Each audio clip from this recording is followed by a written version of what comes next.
क्या ईरान ने middle east में जंग का पासा पलट दिया है? ईरान ने अपने कट्टर दुश्मन सऊदी अरब के साथ मिलकर ऐसी कौन सी सीक्रेट डील कर डाली जिसे अमेरिका सुनेगा तो उसे मिर्ची लग जाएगी। अमेरिका के साथ युद्ध विराम के बाद और होने वाली शांति वार्ता से पहले तेहरान ने ऐसा कौन सा मास्टर स्ट्रोक खेल दिया जो दुनिया को हैरान करने वाला है।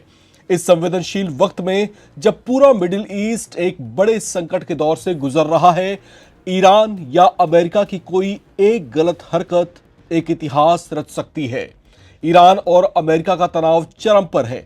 निगाहें टिकी हैं शनिवार को होने वाले उस फैसले पर जो काफी हद तक यह तय कर देगा कि इस 40 दिन के संघर्ष का विजेता कौन है। लेकिन इससे ठीक पहले तेहरान ने एक बड़ा दांव चलकर पूरी की पूरी कूटनीतिक बिसात को ही हिला दिया है।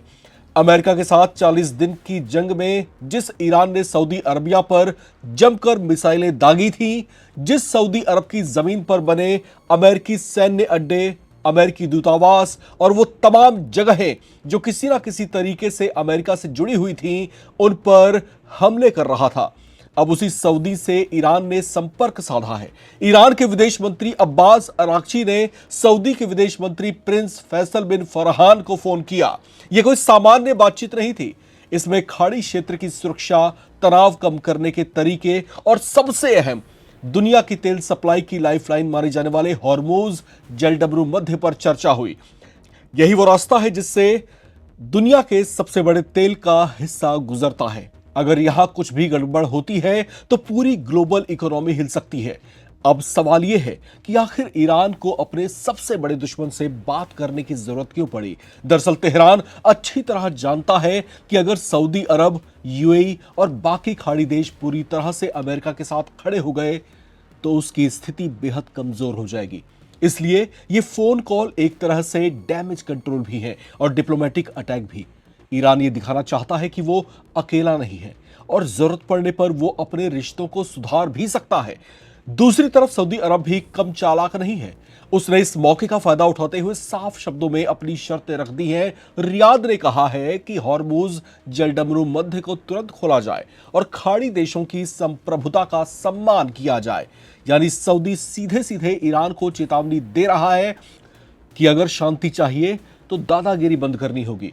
इतना ही नहीं, प्रिंस फैसल ने सिर्फ ईरान से ही बात नहीं की बल्कि यूएई, कतर, कुवैत, तुर्की और जॉर्डन जैसे देशों के विदेश मंत्रियों से भी संपर्क किया है। यह साफ संकेत है कि सऊदी अरब एक बड़ा अरब ब्लॉक तैयार कर रहा है। ऐसा ब्लॉक जो खुद को ईरान, इजराइल, अमेरिका की इस आग से बचा सके। अब इस पूरे घटनाक्रम में सबसे दिलचस्प बात यह है कि यह सब उस वक्त हो रहा है जब ईरान और अमेरिका के बीच सीज फायर तो हो चुका है, लेकिन भरोसा अब भी नहीं बना है।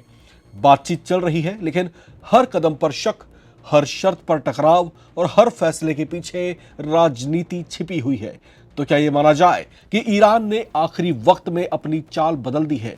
क्या यह फोन कॉल अमेरिका को एक संदेश है कि तेहरान के पास अभी भी विकल्प है, या फिर यह सऊदी अरब का बड़ा गेम है जिसमें वो खुद को मिडिल ईस्ट का सबसे बड़ा पावर सेंटर साबित करना चाहता है? दरअसल सच्चाई तो यह है कि अगले 24 घंटे सिर्फ मिडिल ईस्ट ही नहीं बल्कि बाकी दुनिया के लिए भी अहम है, जिसमें यह तय होगा कि यह संघर्ष विराम युद्ध समाप्ति की घोषणा के साथ खत्म हो जाए या फिर एक दूसरे के आगे ना झुकने की होड़ और जिद के चलते फिर उसी मोड़ पर होगा जहां से यह संघर्ष विराम लगा था। क्या लगता है आपको, सऊदी अरब के साथ ईरान की यह डील काम करेगी? क्या सऊदी वाकई शांति चाहता है और ईरान का साथ देगा? शांति वार्ता किस मोड़ पर पहुंचेगी? अपनी राय जरूर बताएं और कमेंट बॉक्स में लिखकर भेजें, क्योंकि अब जो अपडेट आएगी वो वाकई नया इतिहास रचने वाली होगी। देखते रहें नवभारत टाइम्स।